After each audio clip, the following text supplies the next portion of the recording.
ഈ എരിവ് ഇമ്മ്യൂൺ സെൽസിന് എന്ത് സമ്മാനിക്കുന്നു? ഈ എരിവിൽ നിന്ന് ജനിക്കുന്ന ഇമ്മ്യൂൺ കോശങ്ങൾക്ക് കരുത്ത് എങ്ങനെയുണ്ടാകും? വറുത്ത ഭക്ഷണത്തിൽ നിന്ന് ജനിക്കുന്ന ഇമ്മ്യൂൺ സെല്ലുകൾക്ക് കരുത്ത് എങ്ങനെയിരിക്കും? ഏത്തപ്പഴം കഴിക്കുന്നു, ഏത്തപ്പഴം ദഹിച്ചുണ്ടാകുന്ന രക്തമജ്ജ മാംസാദികൾ, ഏത്തപ്പഴം ദഹിച്ച് അതിൽ നിന്നുണ്ടാകുന്ന ടി സെല്ലുകൾ, ടാർഗറ്റ് സെല്ലുകൾ, പ്രതിരോധ കോശങ്ങൾ, അവയെങ്ങനെയുണ്ടാകും? ഏത്തപ്പഴം പുഴുങ്ങി നല്ല രുചിയാ, അതിൽ നിന്ന് ജനിക്കുന്ന രക്തമജ്ജ മാംസാദികൾ, അതിൽ നിന്ന് ജനിക്കുന്ന ടി സെല്ലുകൾ, പ്രതിരോധ കോശങ്ങൾ, ഏത്തപ്പഴം നേരെ കഴിച്ച ഒരാളിലുണ്ടാകുന്ന അതേ ക്വാളിറ്റിയുള്ള, അതേ ശക്തിയുള്ള, അതേ പ്രവർത്തനക്ഷമതയുള്ള നല്ല ടി സെല്ലുകളായിരിക്കുമോ? ക്വാളിറ്റി കുറഞ്ഞതായിരിക്കുമോ? ഇനി ഏത്തപ്പഴം അരിഞ്ഞ് ഒറ്റ രൂപ 2 രൂപ നാണയത്തിൻ്റെ രീതിയിൽ അരിഞ്ഞ് തിളച്ച എണ്ണയിലൊക്കെ അങ്ങോട്ട് ഇട്ടാൽ എന്താ രുചി! കറുമുറ കടിച്ച് തിന്നാം. അത് ദഹിച്ച് രക്തം ഉണ്ടായാൽ, അത് ദഹിച്ച് രക്തമജ്ജ മാംസാദികളുണ്ടായാൽ ഞാനൊറ്റ നോട്ടത്തിൽ പറയും, തിന്നണത് വറുത്തതും പൊരിച്ചതും എരിവും പുളിയും ഉപ്പും കോഴിയും പോത്തും. ഈ സാധനം ഏത് റോ മെറ്റീരിയൽ കൊണ്ടുണ്ടായി എന്നുള്ളതാണ് ഞാൻ നോക്കുന്നത്. നല്ല അസംസ്കൃത വസ്തുക്കൾ കൊണ്ടുണ്ടായ ഉൽപ്പന്നം നല്ല ഗുണം കാണിക്കും. അപ്പം നിങ്ങളുടെ ഈ ഉൽപ്പന്നം, നിങ്ങളുടെ ശരീരം എന്ന് പറയുന്ന നിരന്തരം ശരീരം പുതിയ കോശങ്ങളെ ഉണ്ടാക്കുന്നു, പഴയതിനെ മാറ്റുന്നു. അതുകൂടെ മനസ്സിലാക്കണം.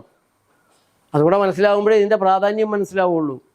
നിരന്തരം ശരീരം പുതിയ കോശങ്ങളെ ഉണ്ടാക്കുന്നു, പഴയതിനെ മാറ്റി ഓരോ സ്ഥലത്തും വെക്കുന്നു. മോശം റോ മെറ്റീരിയൽ കിട്ടിയപ്പോൾ മോശം ആ റോ മെറ്റീരിയലിനനുസരിച്ചുള്ള കരളുണ്ടായി. കരളിന് നല്ലതുമില്ല ചീത്തയില്ല, കിട്ടണത് കൊണ്ടുണ്ടാക്കും. നമുക്ക് പുട്ടുണ്ടാക്കാൻ അപ്പത്തിൻ്റെ പൊടിയാണ് കിട്ടിയതെങ്കിൽ പുട്ടങ്ങനെ ഇരിക്കും? പുട്ടങ്ങനെ ഇരിക്കും. നല്ല തരിയുള്ള പൊടിയാണ് കിട്ടിയതെങ്കിൽ പുട്ട് നല്ല പുട്ടായിരിക്കും. നല്ലത് നമ്മുടെ തോട്ടത്തിലാണ്. തരി കൂടുതലുള്ളത് കിട്ടിയപ്പോൾ ആ പുട്ട് അങ്ങനെ ഇരുന്നു. തരി ഒട്ടുമില്ലാത്ത ഫൈൻ ഡസ്റ്റ് ആയിട്ടുള്ള പൊടി കിട്ടിയപ്പോൾ പുട്ട് അപ്പമായിട്ട് പിന്നെ ഉണ്ട പിടിക്കേണ്ട ഒരവസ്ഥയിലേക്ക് വന്നു. കല്ലും മണ്ണും ഒക്കെ ഉള്ള പൊടി കിട്ടിയപ്പോൾ അങ്ങനെയുള്ളൊരു പുട്ടുണ്ടായി എന്ന് പറയുന്നത് പോലെ യൂട്രസ് ബൾക്കിയാക്കുന്ന, വലുതാക്കുന്ന തരത്തിലുള്ള റോ മെറ്റീരിയൽ മരുന്നൊക്കെ ഇട്ട് കൊടുത്തപ്പോൾ വേറെ കാര്യത്തിനാണ് മരുന്ന് കഴിച്ചത്, പക്ഷെ കുഴപ്പമിതായിരുന്നു. ആ മരുന്നുണ്ടാക്കുന്ന കുഴപ്പം യൂട്രസ് ബൾക്കിയാക്കുക, ഫൈബ്രോയിഡ് ഉണ്ടാക്കുക, സിസ്റ്റ് ഉണ്ടാക്കുക, അതുണ്ടായി.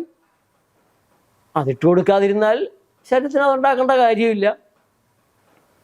പാൻക്രിയാസിനെ ശക്തിപ്പെടുത്തുന്ന തരത്തിലുള്ള ഡയറക്റ്റായി പ്ലാൻ ബേസ്ഡ് ഫുഡ് കഴിച്ചപ്പോൾ പാൻക്രിയാസ് ശക്തമായി നന്നായിട്ട് പ്രവർത്തിച്ചു.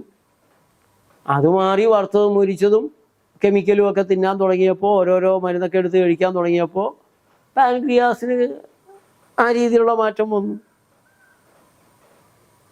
പാൻക്രിയാസ് നമുക്കെതിരെ ഒരു കുറ്റം ചെയ്യുന്നതല്ല, ധിക്കാരം കാണിക്കുന്നതല്ല, അഹങ്കാരം കാണിക്കുന്നതല്ല. പാൻക്രിയാസിലേക്ക് കയറുന്നത് അങ്ങനെയുള്ളൊരു സാധനമാണ്. അപ്പോൾ പാൻക്രിയാസ് അങ്ങനെയായി. ചെറുപ്പത്തിൽ മഷിത്തണ്ട് സ്കൂളിൽ സാറുമാർ പറഞ്ഞിട്ട് ചുവന്ന മഷിയിൽ മുക്കി വെച്ചു, കിടന്നുറങ്ങി. രാവിലെ എഴുന്നേറ്റപ്പോൾ മഷിത്തണ്ട് മൊത്തം ചുവപ്പായി. ഇനി ഏത് ചികിത്സ ചെയ്യണം? മഷിത്തണ്ട് ചുവപ്പായി പോയി. നേരെ എടുത്ത് കറുത്ത മഷിയിൽ മുക്കി വെക്കണം. കുറച്ച് ദിവസം കഴിയുമ്പോൾ ചുവപ്പൊക്കെ മാറി മഷിത്തണ്ട് കറക്കും. ഏത് ചികിത്സ ചെയ്യണം? പച്ചയിൽ മുക്കി വെച്ചാൽ മഷിത്തണ്ട് പച്ച നിറത്തിലേക്ക് വരും. മഞ്ഞയിലാണ് മുക്കി വെക്കുന്നതെങ്കിൽ മഷിത്തണ്ട് മഞ്ഞ നിറത്തിൽ വരും. അതിന് മഷിത്തണ്ടിനെ കുറ്റം പറഞ്ഞിട്ട് കാര്യമുണ്ടോ? ഞാൻ രോഗിയായിപ്പോൾ എന്ത് ചെയ്യാൻ പറ്റും? എനിക്കിങ്ങനെ ഓരോരോ രോഗങ്ങൾ വന്നുകൊണ്ടിരിക്കുന്നതല്ല, ഉണ്ടാക്കിയെടുക്കുന്നതാണ്. ആ രോഗത്തിന് സഹായകമായ ആ രോഗം ഉണ്ടാകാൻ ഇടയാക്കുന്ന സാധനങ്ങൾ ഇട്ടുകൊടുത്താൽ അങ്ങനെ വരും. അത് മാറുന്ന രീതിയിലുള്ള സാധനങ്ങൾ ഇട്ടുകൊടുത്തുകൊണ്ടേയിരുന്നാൽ മാറി വരും. അടിസ്ഥാനപരമായിട്ട് നമുക്കൊരു ജനിതക ഘടനയുണ്ട്, അത് ഞാൻ മറക്കുന്നില്ല. അതിൻ്റെതായ ഒരു ഏറ്റക്കുറച്ചിലുകളൊക്കെ കാണും. ചിലരുടെ മൂക്ക് ചാമ്പയ്ക്ക മൂക്കായിരിക്കും, ചിലരുടേത് മുരിങ്ങാക്കോല് പോലെ നീണ്ട മൂക്കായിരിക്കും, ചിലത് പൂ പോലെ വിടർന്നിരിക്കുന്ന മൂക്ക്. അങ്ങനെയുള്ള പ്രത്യേകതകളൊക്കെ ഉണ്ടാവും ശരീരത്തിൻ്റെ രീതി. പക്ഷെ ഏത് തരമായാലും ജനിതക ഘടന ഏതായാലും അതിന് കിട്ടുന്ന റോ മെറ്റീരിയൽ കൊണ്ടല്ലേ അതിന് മുന്നോട്ട് പോകാൻ പറ്റുള്ളൂ, അതിന് നിർമ്മിത നടത്താൻ പറ്റുള്ളൂ.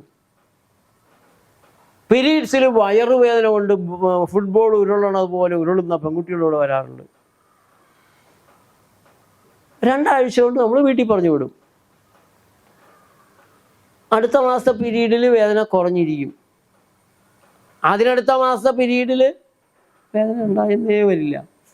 എങ്ങനെയായാലും 3 മാസത്തിനപ്പുറത്തേക്ക് നമ്മുടെ രീതികൾ പഠിപ്പിച്ച് പരിശീലിപ്പിച്ച് വിട്ടാൽ ഈ പെൺകുട്ടികൾക്ക് വയറുവേദനയില്ല. പിന്നെ പീരീഡ്സ് വരുന്നത് അവരറിയുന്നില്ല എന്നാണ് പറയുക. ഈ വഴിക്ക് ഈ റോഡിലൂടെ പോയാൽ, മറ്റേ റോഡിൽ കൂടെ പോയാൽ അവിടെ കുണ്ടും കുഴിയൊക്കെ ഉള്ളതുകൊണ്ട് വീണ്ടും വണ്ടി വർക്ക്ഷോപ്പിൽ കൊണ്ടുപോകേണ്ടി വരും. കുറച്ചുകൂടി ഓടിച്ച് 2 കുഴി ആടുമ്പോൾ പിന്നെയും കൊണ്ടുപോകേണ്ടി വരും വർക്ക്ഷോപ്പിൽ.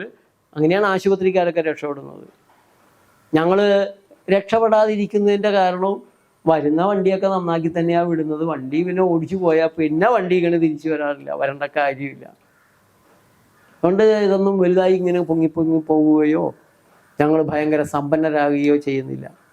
അതേസമയം ഡോക്ടർമാർ ഇവിടെ ക്ലാസ് എടുക്കാതെ രോഗികൾക്ക് സൂത്രത്തിൽ ഇത് വേറെ സൂത്രമാണ്, ഞങ്ങളുടെ രഹസ്യമാണെന്നൊക്കെ പറഞ്ഞ്, പേറ്റന്റ് റൈറ്റ് ഉണ്ടെന്നൊക്കെ പറഞ്ഞ് വരുന്ന രോഗികൾക്ക് മനസ്സിലാവാത്ത എന്തൊക്കെയോ ചെയ്തിട്ടാണ് രോഗം മാറിയതെങ്കിൽ അവരും കരുതും വലിയ എന്തൊക്കെയോ കാര്യമാണ് അവിടെ ഉള്ളതും കൊണ്ട് കൂടുതൽ ആളുകൾ ഇങ്ങോട്ട് ഇടിച്ചു കയറി വരുമായിരുന്നു. ഇതിപ്പോൾ ഇത്രയേ ഉള്ളോ, അയ്യോ കുമ്പളങ്ങ നീരാണോ? പ്രകൃതി എന്ന് പറഞ്ഞാൽ കുമ്പളങ്ങ നീര് കുടിക്കില്ല. ഇതിനൊന്നും ഒരു വില ആളുകൾ കൊടുക്കില്ല. ചെറിയ കാര്യങ്ങൾക്ക്, നിസ്സാര കാര്യങ്ങൾക്ക് ഒരു വിലയും കൊടുക്കില്ല. വലിയ വലിയ എന്തൊക്കെയോ ചെയ്യുമ്പോൾ അതിലെന്തോ ഉണ്ട്, ഭയങ്കര മൂല്യം കൊടുക്കും ആളുകൾ. ഇവിടെ നമുക്ക് നമ്മുടെ ശരീരത്തെ മനസ്സിലാക്കാനും, ശരീരത്തിന് വേണ്ടത് എന്താണ്, ശരീരത്തിന് വലിയ വലിയ ഗവേഷണമൊന്നും വേണ്ട, ശരീരത്തിന് വലിയ വലിയ ശാസ്ത്രവും വേണ്ട. ശരീരത്തിന് നല്ല വായു, നല്ല വെള്ളം, നല്ല ഭക്ഷണം, ആവശ്യത്തിന് അധ്വാനം, മതിയായ വിശ്രമം, നല്ല മനസ്സ്, കുശുമ്പില്ലാത്ത, പകയ കൊണ്ട് നടക്കാത്ത, പ്രതികാരത്തിന് നടക്കാത്ത, സ്നേഹം കൊടുക്കുന്ന, ആരുടെ തെറ്റും ക്ഷമിക്കുന്ന വലിയൊരു കാര്യമാണ്.